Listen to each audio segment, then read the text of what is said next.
അസ്സലാമു അലൈക്കും. ഷാനി, നിനക്കറിയോ, വിവാഹം കഴിഞ്ഞ ദിവസം തന്നെ രാത്രിയിൽ അവൾക്ക് വേറൊരു പ്രണയം ഉണ്ടായിരുന്നെന്നും അവൾ ഉമ്മാൻ്റെ ആത്മഹത്യാ ഭീഷണി കൊണ്ട് ഞാനുമായുള്ള വിവാഹത്തിന് സമ്മതിച്ചതാണെന്നും അവൾ തുറന്നു പറഞ്ഞപ്പോൾ എനിക്ക് അവളോട് വല്ലാത്തൊരു ബഹുമാനം തോന്നി. പുതിയൊരു ജീവിതം തുടങ്ങുമ്പോൾ ഒരു കളങ്കവുമില്ലാതെ മനസ്സിലുള്ള കാര്യങ്ങളൊക്കെ തുറന്നു പറഞ്ഞപ്പോൾ സന്തോഷം തോന്നി. പിന്നീട് അങ്ങോട്ട് അവളെനിക്ക് നല്ലൊരു ഭാര്യയായിരുന്നു. അവൾ ആവശ്യപ്പെടുന്നതെന്തും ഞാൻ അവൾക്ക് സന്തോഷത്തോടെ തന്നെ നൽകി. പിരിഞ്ഞിരിക്കാൻ കഴിയാത്തത് കൊണ്ട് ഗൾഫിലേക്ക് എൻ്റെ ഒപ്പം കൂട്ടി. പക്ഷെ ആ നാളിലൊന്നും ഞാൻ അറിഞ്ഞിരുന്നില്ല അവൾക്ക് എന്നെ മാത്രമേ വേണ്ടിയിരുന്നുള്ളൂന്ന്. എൻ്റെ ഉമ്മയും പെങ്ങളുമൊക്കെ അവൾക്ക് കണ്ണിൽ പിടിക്കാത്തവരാണെന്ന്. ഉമ്മയോട് അവൾക്കുള്ള അകൽച്ചയൊന്നും ഉമ്മ എന്നെ അറിയിച്ചില്ല. അവളോടൊപ്പം ഉമ്മാനെയും ഗൾഫിലേക്ക് കൊണ്ടുപോകാൻ നോക്കിയെങ്കിലും ഉമ്മ സ്വയം ഒഴിഞ്ഞത് റിഫയ്ക്ക് ഇഷ്ടമില്ലാത്തത് കൊണ്ടാണെന്നും ഞാൻ അറിഞ്ഞില്ല. എൻ്റെ കൂടെ അവളെ അവിടെ നിർത്താൻ തുടങ്ങിയപ്പോഴാണ് അവളുടെ സ്വഭാവത്തിലെ മാറ്റങ്ങൾ ഞാൻ ശ്രദ്ധിച്ചു തുടങ്ങിയത്. കല്യാണം കഴിഞ്ഞൊരു മാസം നാട്ടിൽ നിന്നപ്പോഴോ ഫോണിൽ വിളിച്ച് സംസാരിക്കുമ്പോഴോ ഉണ്ടായിരുന്ന റിഫയല്ലായിരുന്നു പിന്നീട് ഞാൻ കണ്ടത്. ഞാൻ ഉമ്മാക്ക് വിളിക്കുന്നതോ താത്താക്ക് വിളിക്കുന്നതോ അവൾക്ക് ഇഷ്ടമില്ല. അതിൻ്റെ പേരിൽ വഴക്കിടും. നാട്ടിലേക്ക് പൈസ അയക്കുന്നത് പറഞ്ഞ് വഴക്കിടും. അങ്ങനെ എൻ്റെ ചെറിയ കാര്യങ്ങൾക്ക് പോലും വഴക്കായി തുടങ്ങിയപ്പോൾ ഞാൻ അവളെ നാട്ടിലേക്ക് തന്നെ പറഞ്ഞു വിട്ടു.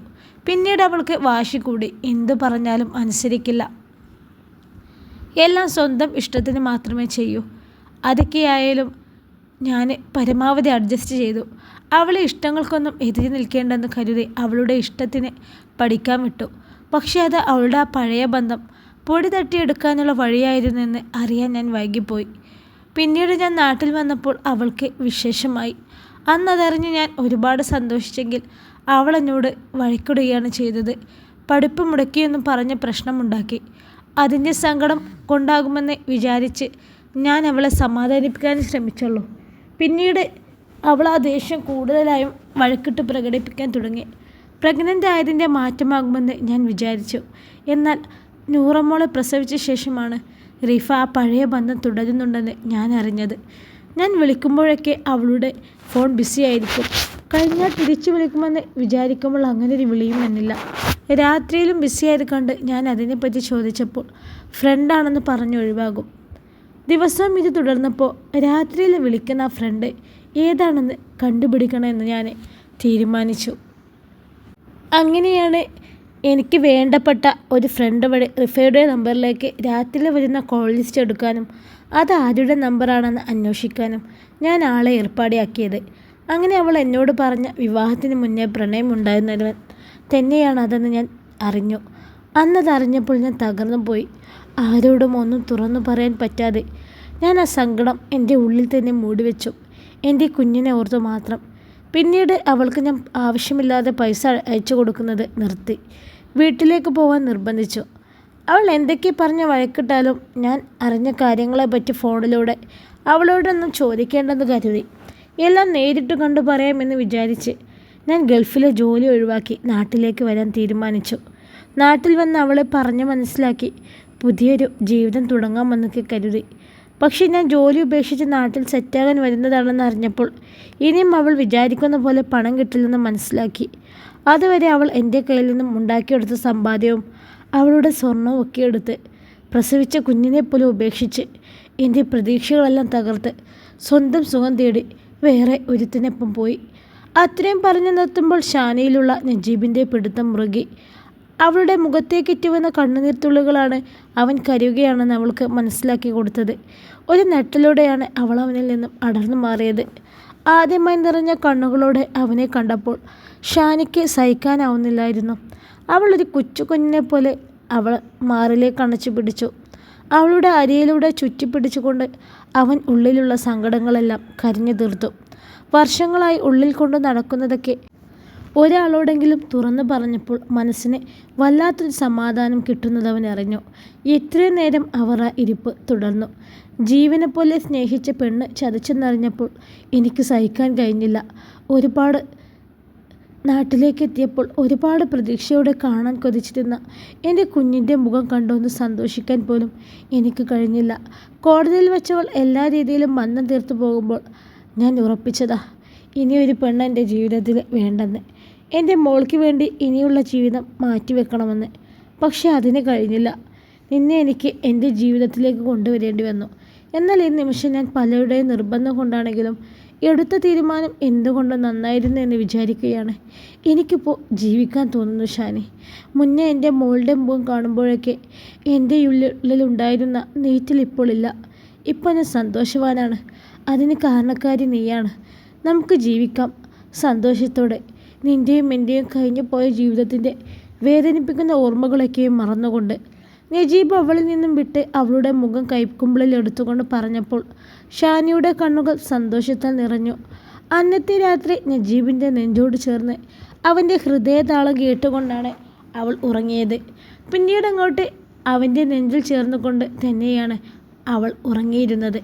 ദാമ്പത്യ ജീവിതത്തിലെ കയ്പരസം മാത്രം അറിഞ്ഞവൾ അതിൻ്റെ പുതുരുചികളും അവനിലൂടെ അറിഞ്ഞു തുടങ്ങി. Happy wedding anniversary my sweet heart. രാവിലെ കുളി കഴിഞ്ഞ് കണ്ണാടിയിൽ നോക്കിക്കൊണ്ട് മുടി ചീകിക്കൊണ്ടിരിക്കുന്നവളെ അരയിലൂടെ ചുറ്റിപ്പിടിച്ചുകൊണ്ട് നജീബ് പറഞ്ഞു, ഇന്ന് നമ്മുടെ ആനിവേഴ്സറി ആണോ? ഞാൻ മറന്നുപോയി.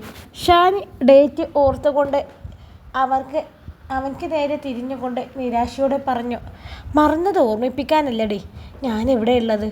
നിനക്കൊരു ഗിഫ്റ്റ് ഉണ്ട് കേട്ടോ. അവളുടെ കവിളിലൊന്ന് ചുംബിച്ചുകൊണ്ട് അവൻ ചോദിച്ചപ്പോൾ എന്താകും ഗിഫ്റ്റ് എന്നൊരു ആകാംക്ഷയോടെ അവൾ അവനെ നോക്കി. നജീബ് ഷെൽഫിൽ നിന്നൊരു ബോക്സ് എടുത്ത് അവളെ കയ്യിൽ കൊടുത്തു. അല്ല, ഇതൊക്കെ എപ്പോൾ ഒപ്പിച്ചോ? അതൊക്കെ ഞാൻ ഒപ്പിച്ചടി, നീ ആദ്യം തുറന്നു നോക്ക്. അവനത് പറഞ്ഞപ്പോൾ അവൾ ആ ബോക്സ് തുറന്നു. അതിലൊരു കീ ആണ് ഉണ്ടായിരുന്നത്. ഷാനി അതെടുത്ത് സംശയത്തോടെ അവനെ നോക്കി. ഞാനേ സിറ്റിയിലൊരു ഷോപ്പ് വാങ്ങി നിനക്ക് വേണ്ടി, അതിൻ്റെ കീ ആണിത്. നമുക്കവിടെ ഒരു ബൗട്ടിക് തുടങ്ങണം. ഇനി നിൻ്റെ വർക്കുകളൊക്കെ നാലാൾ കാണട്ടെ. ഇവിടെ മാത്രമായി ഒതുങ്ങേണ്ട എൻ്റെ പെണ്ണ് അറിയപ്പെടുന്നൊരു ഫാഷൻ ഡിസൈനർ ആവണം. അവനത് പറഞ്ഞു നിർത്തിയപ്പോൾ സന്തോഷം കൊണ്ട് നിറഞ്ഞ കണ്ണുകളോടെ ഷാനി നെഞ്ചിലേക്ക് ചേർന്നു. എനിക്ക് വേണ്ടി ഒരുപാട് കഷ്ടപ്പെടുന്നുണ്ടല്ലേ? ഇടറുന്ന സ്വരത്തോടെ അവൾ പറഞ്ഞു. നിങ്ങൾക്ക് വേണ്ടിയല്ലാതെ ആർക്ക് വേണ്ടിയാണ് ഞാൻ കഷ്ടപ്പെടുന്നത്? പിന്നെ നീ വിചാരിക്കും പോലെ ഒന്നല്ലടി. നിൻ്റെ കെട്ടിയോനെ കുറച്ച് റിച്ചാണ്. അത്യാവശ്യം ബാങ്ക് ബാലൻസ് ഒക്കെ ഉണ്ട്. ആരുടെയും അടുത്തുനിന്ന് കടം വാങ്ങിയൊന്നല്ല ഇതൊക്കെ ചെയ്യുന്നത്. എൻ്റെ കയ്യിലുള്ള പൈസ കൊണ്ടാ. ഞാനേ നൂറമ്മോൾക്ക് വേണ്ടിയാണ് ഓട്ടോ എടുത്തത്, അവളെ കാര്യങ്ങളൊക്കെ നോക്കാൻ സൗകര്യത്തിന്. ഇനിയിപ്പോൾ നമ്മുടെ മോളെ നോക്കാൻ നീയുണ്ടല്ലോ, അതുകൊണ്ട് ഞാൻ കുറച്ച് ബിസിയാകാൻ പോവാണ്. അവൻ അവസാനം പറഞ്ഞത് കേട്ട് അവൾ അവനെ സംശയത്തോടെ നോക്കി. എൻ്റെ കൂടെ ഗൾഫിലെ വർക്ക് ചെയ്തിരുന്ന സുഹൈലുണ്ട്.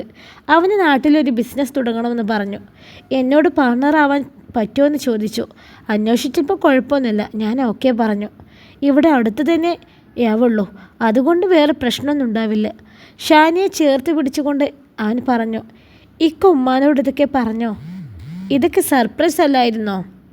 ഉമ്മാനോട് പറഞ്ഞാൽ നീ അറിയും, അതുകൊണ്ട് നിനക്ക് സർപ്രൈസ് തന്നിട്ട് പറയാമെന്ന് കരുതി. ഇക്കാക്ക് ഞാൻ എന്ത് ഗിഫ്റ്റാണ് തരിക? അവൾക്ക് അവനെന്തെങ്കിലും കൊടുക്കാൻ പറ്റിയില്ലല്ലോ എന്ന് വിഷമത്തോടെ പറഞ്ഞു. എനിക്ക് കിട്ടിയ വലിയൊരു ഗിഫ്റ്റ് തന്നെയാണെന്ന്. ഇതിലും കൂടുതൽ എനിക്കൊന്നും വേണ്ട. എന്നും ഇതുപോലെ സന്തോഷത്തോടെ എൻ്റെ ഒപ്പം ഉണ്ടായാൽ മതി. മാ. നജീബ് അത്രയും പറഞ്ഞുകൊണ്ട് നിർത്തിയതും നൂറമ്മോൾ ചുണുങ്ങലോട് ഉറക്കമുണരാൻ തുടങ്ങിയിരുന്നു. നൂറമ്മോളെ റെഡിയാക്കിയിട്ട് നീയും വേഗം റെഡിയാവ്. നമുക്കേ പുതിയ ഷോപ്പിലേക്ക് പോകണം. അവിടെ നിൻ്റെ ഐഡിയ പോലെ വേണം വേണ്ടതൊക്കെ സെറ്റ് ചെയ്യാൻ. ഞാൻ ഉമ്മാനോട് വിവരം പറയട്ടെ. ഇന്ന് നമുക്കെല്ലാവർക്കും കൂടി പുറത്തു നിന്ന് ഫുഡ് കഴിക്കാം. നജീബ് ഷാനിയോട് പറഞ്ഞുകൊണ്ട് ഉമ്മയുടെ അടുത്തേക്ക് പോയപ്പോൾ ഷാനി കുഞ്ഞിനെ റെഡിയാക്കാൻ തുടങ്ങി. ഷോപ്പ് പോയി കണ്ടപ്പോൾ ഷാനിക്കും ഉമ്മാക്കും നല്ല ഇഷ്ടമായി. അടുത്തായി തന്നെ ടെക്സ്റ്റൈൽസുകൾ കുറച്ചൊക്കെ ഉണ്ടെങ്കിലും ഒരു ബൗട്ടിക് ഒന്ന് മാത്രമേ ആ ഭാഗത്തുള്ളൂ. അത്യാവശ്യം തിരക്കുള്ള ഭാഗമായതുകൊണ്ട് തന്നെ കസ്റ്റമേഴ്സിനെ കിട്ടുമെന്ന പ്രതീക്ഷ ഷാനിയിലുണ്ടായിരുന്നു. ഷോപ്പ് എങ്ങനെയൊക്കെ സെറ്റ് ചെയ്യണം എന്നും അതിനു വേണ്ട ഐഡിയാസുമൊക്കെ ഷാനി നജീബിനോട് പറഞ്ഞു. എല്ലാം തീരുമാനിച്ച ശേഷമാണ് അവർ ഭക്ഷണം കഴിക്കാനായി പോയത്. പിന്നെ ഒരു കറക്കവും കൂടി കഴിഞ്ഞിട്ടാണ് അവർ വീട്ടിലേക്ക് മടങ്ങിയത്. വീട്ടിലെത്തി പുറത്തു നിന്ന് വാങ്ങിയ ഒരു കുഞ്ഞു കേക്ക് മുറിച്ചുകൊണ്ട് അവർ അവരുടെ ആദ്യത്തെ ആനിവേഴ്സറി ഒരു കുഞ്ഞാഘോഷമാക്കി മാറ്റി. അധികം താമസിയാതെ തന്നെ ഷോപ്പിൻ്റെ പണികളൊക്കെ പൂർത്തിയായി. നൂറ ഫാഷൻ ബൗട്ടിക് എന്ന പേരിൽ പുതിയൊരു സംരംഭത്തിന് ഷാനി തുടക്കം കുറിച്ചു. മാന്യമായ വിലയിൽ ക്വാളിറ്റിയോടുകൂടി മനോഹരമായി സ്റ്റിച്ചിങ് ചെയ്ത് കൊടുക്കുന്നത് കൊണ്ട് തന്നെ പെട്ടെന്ന് ആളുകളിലേക്ക് അവളുടെ ഷോപ്പ് ആകർഷിക്കപ്പെട്ടു. ചെറുതും വലുതുമായ അത്യാവശ്യം ഓർഡറുകൾ കിട്ടാൻ തുടങ്ങി. ഒറ്റയ്ക്ക് തുടങ്ങിയ ഷോപ്പിൽ തിരക്ക് കൂടിയപ്പോൾ രണ്ടുപേരെയും കൂടി ജോലിക്ക് നിർത്തി. എങ്കിലും എല്ലാ വർക്കുകളും അവളുടെ മേൽനോട്ടത്തിൽ തന്നെയാണ് ഷാനി ചെയ്തിരുന്നത്. ഷാനിയുടെ ഈ വളർച്ച നാട്ടിലും കുടുംബത്തിലുമൊക്കെ അറിഞ്ഞപ്പോൾ അതിശയമായിരുന്നു. സത്യത്തിൽ അർഹമായ കൈകളിൽ എത്തിയതാണ് അവളുടെ ഈ വിജയത്തിൻ്റെ കാരണമെന്ന് എല്ലാവരും മനസ്സിലാക്കി. ഇൻസ്റ്റയിലും യൂട്യൂബിലുമൊക്കെ വീഡിയോസും ഫോട്ടോസും അപ്ലോഡ് ചെയ്ത് ഓൺലൈൻ വഴിയും അവർക്ക് ഓർഡർ കിട്ടാൻ തുടങ്ങി. നജീബ് അവൻ്റെ കമ്പനിയുമായി മുന്നോട്ട് പോയി തുടങ്ങി. പകൽ സമയങ്ങളിലൊക്കെ നൂറമോൾ ഉമ്മയുടെ ഒപ്പം ആയിരിക്കും. ഇടയ്ക്കൊക്കെ ഷാനി അവളെ ഷോപ്പിലേക്ക് കൊണ്ടുപോകും. ഇതിനിടയിൽ നജീബ് ഷാനിയെ കൊണ്ട് ലൈസൻസ് എടുപ്പിച്ചിരുന്നു. 2 വീലറിൻ്റെയും 4 വീലറിൻ്റെയും ലൈസൻസ് കിട്ടിയെങ്കിലും അവളിപ്പോൾ 2 വീലർ മാത്രമേ ഓടിക്കുന്നുള്ളൂ. തിരക്കുകളിലേക്ക് പെട്ടു പോകുമ്പോഴും നജീബും ഷാനിയും അവർക്കായുള്ള സമയം കണ്ടെത്തുന്നുണ്ടായിരുന്നു. ദിവസങ്ങൾ മുന്നോട്ട് പോയി.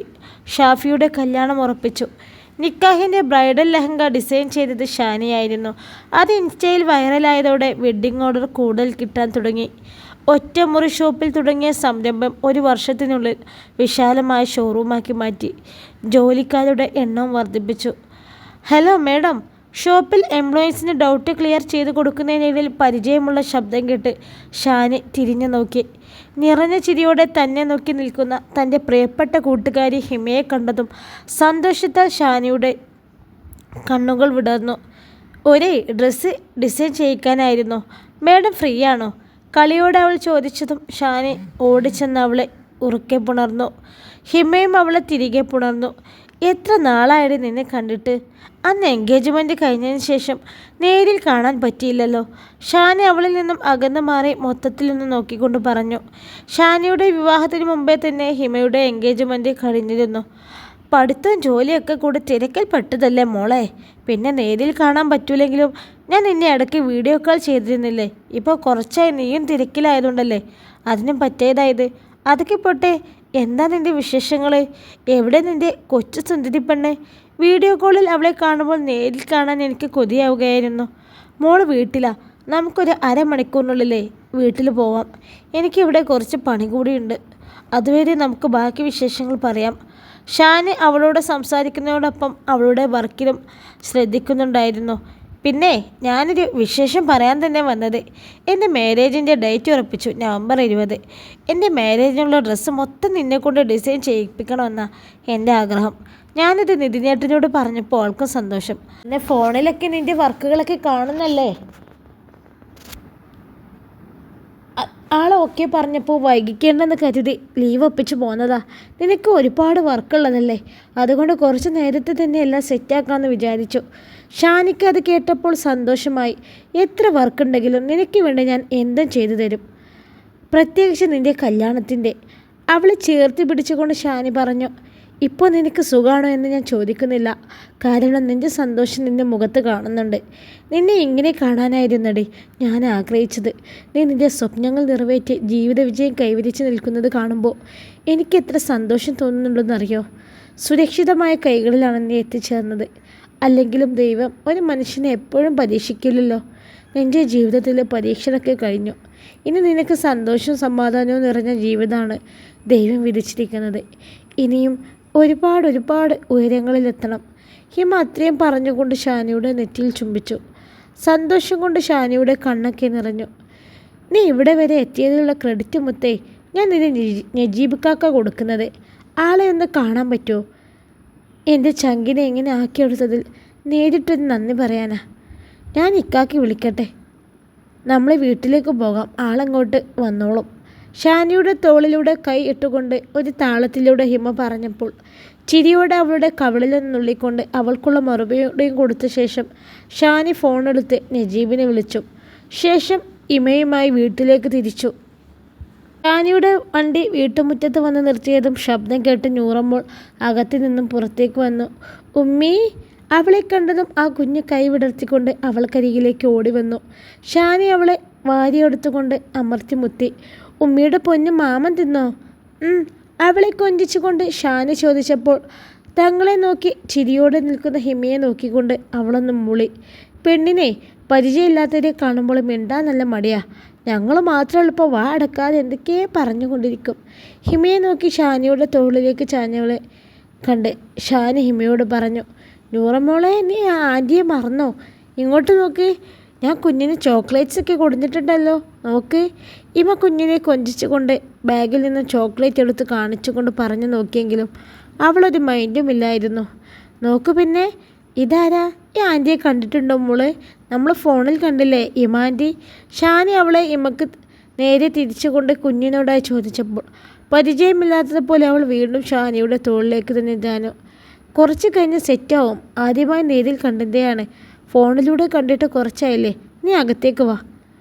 ഷാനി അവളോട് പറഞ്ഞുകൊണ്ട് അകത്തേക്ക് കയറുമ്പോഴാണ് ഉമ്മ പുറത്തേക്ക് വരുന്നത്. ഉമ്മ, ഇതാരാണെന്ന് മനസ്സിലായോ? ഉമ്മയെ കണ്ടതും ഷാനി ഇമ്മയെ കാണിച്ചുകൊണ്ട് അവരോട് ചോദിച്ചു. ഇത് ഇമ്മയാണോ? ആഹാ, അപ്പം ഞാനിവിടെ ഫേമസ് ആണല്ലേ? ഉമ്മ അവളുടെ പേര് പറഞ്ഞു കേട്ടു ഹിമ ചിരിയോടെ പറഞ്ഞതും ഷാനിയും ഉമ്മയും ചിരിച്ചു. ഷാനി ഓരോരുത്തരെയും പറ്റി ഓരോ കാര്യങ്ങൾ ഇടയ്ക്ക് പറയാറുണ്ട്. അതിൽ കൂടുതൽ കേൾക്കുന്ന പേരുകളിൽ ഒന്നാണ് ഹിമ. അതുകൊണ്ട് ഞങ്ങൾക്ക് മോളെ കണ്ടില്ലെങ്കിലും നല്ല പരിചയമുണ്ട് കേട്ടോ. ഉമ്മ ഹിമയെ തലോടിക്കൊണ്ട് പറഞ്ഞു. ശേഷം അവരുമായി അകത്തേക്ക് കടന്നു. നിങ്ങൾ സംസാരിച്ചിരിക്കെ, ഞാൻ എന്തെങ്കിലും കുടിക്കാനെടുക്കാം. ഉമ്മ അതും പറഞ്ഞ് അടുക്കളയിലേക്ക് പോയി. ഷാനിയും ഹിമയും ഓരോന്നും സംസാരിക്കുന്നതോടൊപ്പം ഷാനിയുടെ മടിയിലിരിക്കുന്ന നൂറമ്മോളെ ഹിമ കൊഞ്ചിച്ചും കളിപ്പിച്ചും മയക്കിടിക്കാൻ നോക്കുന്നുണ്ട്. ആശി അവർക്ക് കുടിക്കാനുള്ള ജ്യൂസുമായി ഹാളിലേക്ക് വന്നപ്പോൾ അപ്പോഴാണ് നജീബ് അകത്തേക്ക് കയറി വരുന്നത്. ഹിമയെ കണ്ടതും അവൻ നല്ലൊരു പുഞ്ചിരി നൽകി. പിന്നീട് അവർ ഓരോരോ കാര്യങ്ങളൊക്കെ സംസാരിച്ചു കൊണ്ടേയിരുന്നു. ഈ സമയം കൊണ്ട് നൂറമോൾ ഹിമയുമായി കൂട്ടായി. നജീബിൻ്റെയും ഷാനിയുടെയും അടുത്ത് മാറി മാറി ഇരുന്ന് കളിക്കും. നജീബും ഷാനിയും ആസിയയും അവളെ കൊഞ്ചിക്കുന്നതും അവരുടെ കളിയും ചിരിയും അവരുടെ സ്നേഹവുമെല്ലാം കണ്ട് മനസ്സ് നിറഞ്ഞ സന്തോഷത്തോടെയാണ് ഹിമ അവരെ തന്നെ നോക്കിയിരുന്നു. പ്രസവിക്കാതെ തന്നെ ഒരു ഉമ്മയുടെ എല്ലാ കരുതലോടെയും കൂടിയാണ് നൂറമ്മോളെ പരിപാലിക്കുന്നത് കാണുമ്പോൾ ഹിമക്ക് അവളെ ഉയർത്തി അഭിമാനം തോന്നി. സ്നേഹിക്കാൻ മാത്രം അറിയാവുന്ന നല്ല ഹൃദയത്തിൻ്റെ ഉടമകളാണ് നജീബും ഉമ്മയും എന്ന് ഈ നേരം കൊണ്ട് അവൾ മനസ്സിലാക്കി. ഒരിക്കൽ അവളുടെ നരക ജീവിതം തനിക്ക് മുന്നിൽ ഹൃദയം പൊട്ടിക്കരഞ്ഞുകൊണ്ട് പറഞ്ഞതൊക്കെ ഓർത്ത് വേദനിച്ചതിനേക്കാൾ 10 മടങ്ങ് സന്തോഷം ഇമയ്ക്ക് ഈ നിമിഷം തോന്നുന്നുണ്ടായിരുന്നു. എൻ്റെ ഷാനിയെ ഇത്രയും സന്തോഷത്തോടെ ഞാൻ ഇതുവരെ കണ്ടിട്ടില്ല. പാവാണ് അവൾ. സ്നേഹിക്കാൻ മാത്രമേ അവൾക്കറിയൂ. അവളെ ഇങ്ങനെ സക്സസ്ഫുള്ളായി കാണാൻ പറ്റിയതിൽ ഒരുപാട് നന്ദിയുണ്ട്. എല്ലാവർക്കൊപ്പവും ഭക്ഷണം കഴിച്ച് യാത്ര പറഞ്ഞ് ഇറങ്ങാൻ നേരം നജീബിനെ ഒറ്റയ്ക്ക് കിട്ടിയപ്പോൾ ഹിമ നിറഞ്ഞ കണ്ണുകളോടെ അവനോട് പറഞ്ഞു. എൻ്റെ നിറം മങ്ങിയ ജീവിതത്തിൽ വെളിച്ചമായി വന്നവളാണ് അവൾ. അവൾക്ക് വേണ്ടി ഞാൻ ഇത്രയെങ്കിലും ചെയ്യണ്ടേ? ചിരിയോടെ അവൻ അവൾക്കുള്ള മറുപടി കൊടുത്തപ്പോൾ ഹിമക്ക് അവനോട് ഒരുപാട് ബഹുമാനം തോന്നി. ദിവസങ്ങൾ വീണ്ടും കടന്നുപോയി. ഹിമയുടെ വെഡ്ഡിങ് സാരിയും റിസപ്ഷൻ ഗൗണുമൊക്കെ ഷാനി നന്നായി തന്നെ സ്റ്റിച്ചിങ് ചെയ്ത് കൊടുത്തു. വിവാഹത്തിന് ഷാനിക്കും നജീബിനുമൊപ്പം ഉമ്മയും ഉണ്ടായിരുന്നു. അവളുടെ ഒരു വകയായി നല്ലൊരു വളയും ഗിഫ്റ്റായി കൊടുത്തു. ഇക്ക, ഞാനൊരു കാര്യം പറയട്ടെ. രാത്രിയിലെ സ്നേഹപ്രകടനങ്ങളൊക്കെ കഴിഞ്ഞ് നജീബിൻ്റെ നെഞ്ചോട് ചേർന്ന് ഉറങ്ങാൻ കിടക്കുമ്പോൾ ഷാനി നജീബിനോട് ചോദിച്ചു. എന്താ, പറഞ്ഞോളൂ.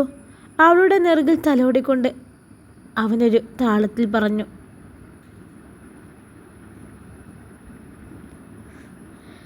നമുക്കൊരു ടെക്സ്റ്റൈൽ തുടങ്ങിയാലോ?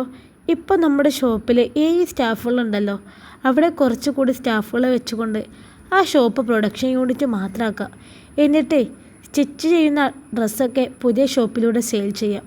ചെറിയവർ മുതൽ വലിയവർക്ക് വരെയുള്ള എല്ലാത്തരം ഡ്രസ്സുകളും നമ്മൾ പ്രൊഡക്ഷനിൽ മാത്രമുള്ളത് മതി. വേറെ പുറത്തുനിന്നുള്ള റെഡിമെയ്ഡ്സ് ഒന്നും വേണ്ട. കസ്റ്റമൈസ്ഡായി ചെയ്യുന്നത് അതുപോലെ ചെയ്യാം. കുറേ പേർക്ക് ജോലിയുമാകും. എനിക്ക് അങ്ങനെ ഒരു ആഗ്രഹമുണ്ട്. എന്താ ഇക്കാൻ്റെ അഭിപ്രായം?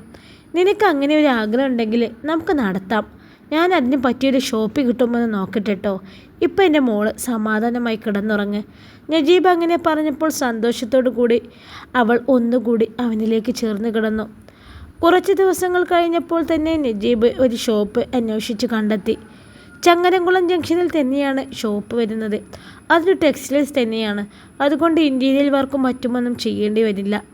ആ ഭാഗത്ത് അത്യാവശ്യം ഷോപ്പുകൾ വന്നപ്പോൾ കച്ചവടമില്ലാതെ പൂട്ടിയതാണ്. നമുക്ക് നാളെ പോയി നോക്കാം. നിൻ്റെ അഭിപ്രായം കൂടി നോക്കിയിട്ട് അഡ്വാൻസ് കൊടുക്കാം. നജീബ് ഭക്ഷണം കഴിക്കുന്നതിനിടയിൽ ഷാനിയോടായി പറഞ്ഞ്. അടുത്ത ഉമ്മയുമുണ്ട്. കച്ചവടമില്ലാതെ പൂട്ടിയ കടയാണെങ്കിൽ നമുക്കത് നോക്കണം മോനെ. വേറെ എവിടെയെങ്കിലും നോക്കിക്കൂടെ? ഉമ്മ ഒരു അഭിപ്രായം പോലെ പറഞ്ഞു. എല്ലാ സംരംഭങ്ങളും വിജയിക്കുന്നതും പരാജയപ്പെടുന്നതൊക്കെ ഓരോരുത്തരുടെ കഴിവിനനുസരിച്ചാണ് ഉമ്മ. ഇവളുടെ കഴിവിൽ എനിക്ക് വിശ്വാസമുണ്ട്. നമ്മൾ ഇതിൽ വിജയിക്കും. നജീബ് ഷാനിയെ നോക്കിക്കൊണ്ട് പുഞ്ചിരിയോടെ ഉമ്മയോട് പറഞ്ഞപ്പോൾ ഷാനി ഏറെ ഇഷ്ടത്തോടെ അവനെ നോക്കി. പിന്നീടുള്ള ദിവസങ്ങളിലെല്ലാം ഷാനിയും നജീബും കൂടുതൽ തിരക്കിലായി. ഇൻഷാ അല്ലാഹ് ഈ കഥയുടെ ബാക്കി ഭാഗമായി നാളെ കാണാം. അസ്സലാമു അലൈക്കും.